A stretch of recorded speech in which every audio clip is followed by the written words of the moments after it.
ایک بادشاہ کے دربار میں ایک اجنبی نوکری کی طلب کے لیے حاضر ہوا۔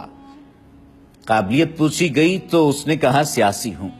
عربی میں سیاسی افہام و تفہیم سے مسئلہ حل کرنے والے معاملہ فہم کو کہتے ہیں۔ بادشاہ کے پاس سیاستدانوں کی بھرمار تھی، اسے خاص گھوڑوں کے استبل کا انچارج بنا لیا جو حال ہی میں فوت ہو چکا تھا۔ چند دن بعد بادشاہ نے اس سے اپنے سب سے مہنگے اور عزیز گھوڑے کے متعلق دریافت کیا۔ اس نے کہا نسلی نہیں ہے۔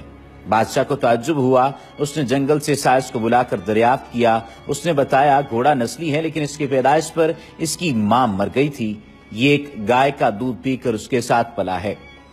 مسئول کو بلایا گیا اور اس سے پوچھا گیا کہ تم کو کیسے پتا چلا اصیل نہیں ہے؟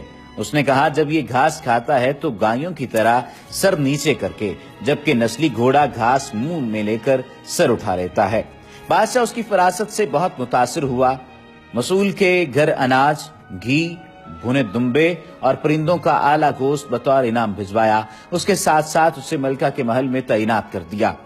چند دنوں بعد بادشاہ نے مصاحب سے بیگم کے بارے میں رائے مانگی۔ اس نے کہا طور و اطوار تو ملکہ جیسے ہیں لیکن شہزادی نہیں ہے۔ بادشاہ کے پیروں تلے سے زمین نکل گئی۔ حواس بحال کیے، ساس کو بلاوا بھیجا، معاملہ اس کے گوش گزار کیا۔ اس نے کہا حقیقت یہ ہے تمہارے باپ نے میرے خاوند سے ہماری بیٹی کی پیدائش پر ہی رشتہ مانگ لیا تھا، لیکن ہماری بیٹی 6 ماہ میں فوت ہو گئی۔ چنانچہ ہم نے تمہاری بادشاہت سے قریبی تعلقات قائم کرنے کے لیے کسی کی بچی کو اپنی بیٹی بنا لیا۔ بادشاہ نے مصاحب سے دریافت کیا تم کو کیسے علم ہوا؟ اس نے کہا اس کا خادموں کے ساتھ سلوک جاہلوں سے بدتر ہے۔ بادشاہ اس کی فراست سے خاصا متاثر ہوا۔ بہت سا اناج، بھیڑ بکریاں بطور انعام دیں، ساتھ ہی اسے اپنے دربار میں متعین کر دیا۔ کچھ وقت گزرا، مصاحب کو بلایا، اپنے بارے دریافت کیا۔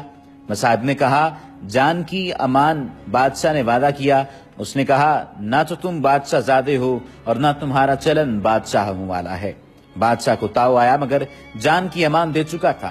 سیدھا والدہ کے محل پہنچا۔ والدہ نے کہا یہ سچ ہے، تم ایک چرواہے کے بیٹے ہو، ہماری اولاد نہیں تھی تو تمہیں لے کر پالا۔ بادشاہ نے مصاحب کو بلایا، پوچھا بتا تجھے کیسے علم ہوا؟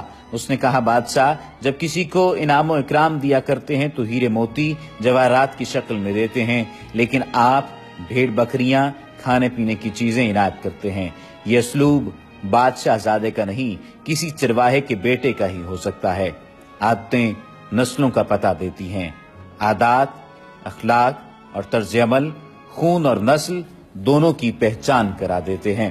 اسی وجہ سے کوشش کیجئے کہ ایسے عادات اور اخلاق اپنائیے جن سے معلوم ہو سکے کہ واقعتاً آپ خاندانی ہیں اور آپ کی رگوں میں بہنے والا خون آپ کے کردار کی نشاندہی کرتے ہوئے واقعتاً اعلیٰ و عرفہ کہلانے کا حقدار ٹھہرے۔ وما علینا الا البلاغ المبین۔